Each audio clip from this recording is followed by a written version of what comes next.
Hello everyone, welcome back to our channel. आज का हमारा सेशन आप लोगों के लिए बहुत यूजफुल रहने वाला है। इसमें आपको मैं फ्यू टिप्स दूंगी जो कि आपके लिए बहुत यूजफुल हो सकते हैं आपकी एग्जाम की प्रिपरेशन में।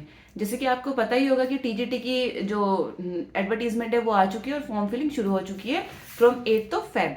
ठीक है, तो उसके लिए अब आपको क्या करना है, आपको लेट नहीं करना है। वैसे ही बात, आप बहुत ज्यादा लेट है आपकी प्रिपरेशन में, अगर अभी तक आपने शुरू नहीं किया है तो मैं आपको बता दूं कि कुछ चीजें जो मैंने लास्ट टाइम नहीं करी थी और इस टाइम करी, जिस वजह से मेरा सेकेंड अटेम्प्ट में पेपर क्लियर हुआ और फर्स्ट अटेम्प्ट में मैं क्लियर नहीं कर पाई।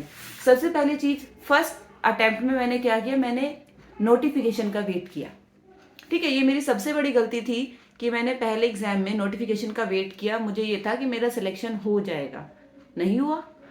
ठीक है, सेकेंड अटेम्प्ट में मैंने क्या किया, मैंने नोटिफिकेशन का वेट नहीं किया। जैसे ही मेरा पहला सिलेक्शन हुआ, केवी में सिलेक्शन हुआ और मैं बहुत ज़्यादा होम सिकनेस फील करती थी वहाँ पर, तो मैंने अपनी प्रिपरेशन पहले ही शुरू कर दी। नोट्स बनाना, जो भी है, मतलब ऑन अ रेगुलर बेसिस में चीज़ें करती थी, पढ़ाई करती थी ऑन अ रेगुलर बेसिस। तो आपको भी करना है, ऑन अ रेगुलर बेसिस पढ़ाई करनी है। आपको वेट नहीं करना नोटिफिकेशन का कि नोटिफिकेशन आएगी तब मैं तैयारी शुरू करूंगा या डेट आएगी एग्जाम की तब मैं तैयारी शुरू करूंगी, तो वो नहीं करना। आपको पहले से ही अपनी प्रिपरेशन रखनी है।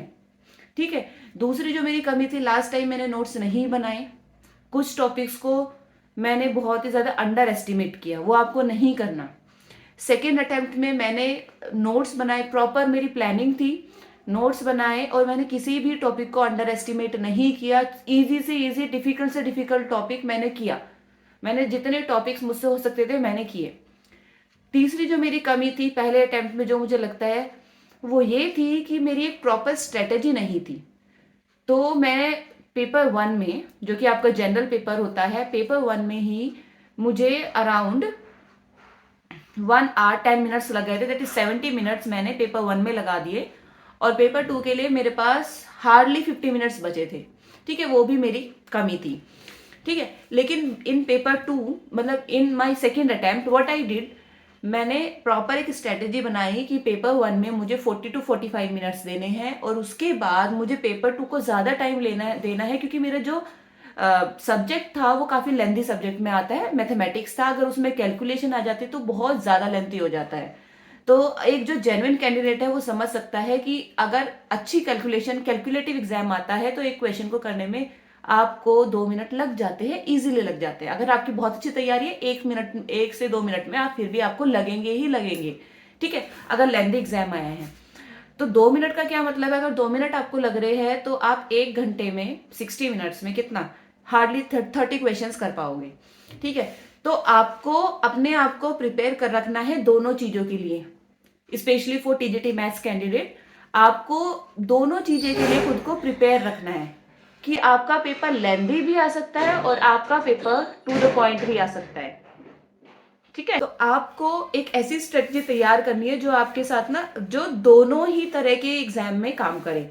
ठीक है, मेरी तीसरी कमी थी वो यही थी कि स्ट्रेटेजी मेरी सही नहीं थी, टाइम मैनेजमेंट सही नहीं था। तो आपको इस चीज का ध्यान रखना है कि आपको प्रॉपर टाइम मैनेजमेंट का ध्यान रखना है।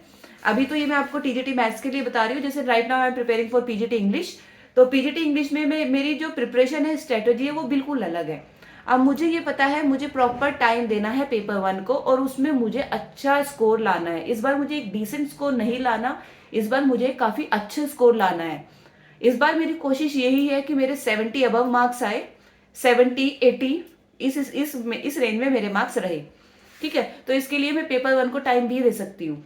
पेपर टू, क्योंकि मेरा इंग्लिश है, वो लेंथी नहीं होता और 2 hour is sufficient time for 200 question, ज्यादा ही है, बल्कि इज नॉट ओनली सफिशियंट, ज्यादा ही है।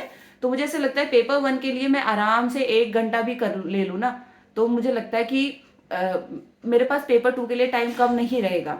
ठीक है, और मैं वीडियोस नहीं बना पा रही हूँ, उसका रीजन भी यही है कि थोड़ा सा प्रिपरेशन मैं अपनी खुद की भी कर रही हूँ, जिस वजह से मैं और रेगुलर बेसिस आपसे नहीं मिल पा रही हूँ। लेकिन मेरी कोशिश यही है कि मैं आपके लिए फिर भी जो फ्यू टिप्स है जो कि इम्पोर्टेंट है, काफी इंपॉर्टेंट है, वो आपके लिए लेकर आऊं। ठीक है, एक मुझे लगता है मेरी कमी ये भी रही है कि मैंने ग्रेजुएशन वाले पार्ट को इग्नोर किया था लास्ट टाइम। इस बार मैंने उसको इग्नोर नहीं किया है और मैंने उसको प्रॉपर टाइम दिया है। वो वाला जो पार्ट है वो टाइम मांगता है।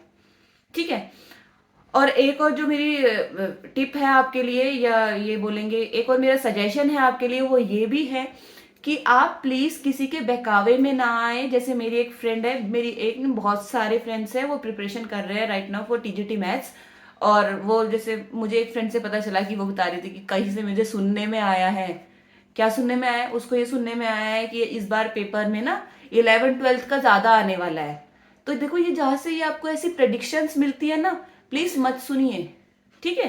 क्योंकि ये जो प्रेडिक्शंस है ना, सिर्फ ये प्रेडिक्शन ही है। अगर आप इन प्रेडिक्शन के चक्कर में रह जाएंगे तो फिर आपका ना एग्जाम भी रह जाएगा, ठीक है। तो आप किसी की प्रेडिक्शन मत सुनिए। आप ये सोचिए कि जो सिलेबस है सब में से कुछ ना कुछ तो आएगा ही आएगा, तो आपको अपनी जो प्रिपरेशन है वो पूरी रखनी है। ओके, तो चलिए हम इस वीडियो को यहीं पर खत्म करते हैं। अगर आपको पसंद आती है तो लाइक कीजिए, कमेंट कीजिए, मेरे चैनल को सब्सक्राइब कीजिए। आप लोग सब्सक्राइब करते हैं या लाइक करते हैं तो मोटिवेशन मिलता है और वीडियो बनाने का। नहीं करते हैं, नेगेटिव कमेंट करते हैं तो थोड़ा सा इंसान डीमोटिवेट हो जाता है, ठीक है। एक आप लोगों की तरफ से एक और कमेंट आ रहा है कि मैम अपने नोट्स दीजिए, पेड दे दीजिए। अगर आप ऐसे नहीं देते तो ऐसा नहीं है कि मैं, अगर मेरे पास होते अवेलेबल, जो मैंने पहले भी बताया कि मुझे, मेरे पास अभी मेरे नोट्स अवेलेबल नहीं है क्योंकि मेरा एक छोटा सा बच्चा है, आई हैव अ टोडलर, तो उसकी वजह से मुझे शिफ्ट करना पड़ा था। तो उस दौरान, शिफ्टिंग के दौरान, वो मेरे नोट्स ना मिसप्लेस हो गए क्योंकि उस टाइम उस चीज़ की ना वैल्यू नहीं हमें पता होती। जैसे अभी मुझे लग रहा है कि हाँ, उनकी बाकी लोगों के लिए बहुत ज़्यादा वैल्यू हो सकती थी, बट अब नहीं है मेरे पास, इस वजह से मैं नहीं शेयर कर सकती, ठीक है। और चलिए, थैंक यू वेरी मच, आपने मेरा वीडियो पूरा देखा। और लाइक कीजिए, सब्सक्राइब कीजिए, थैंक यू।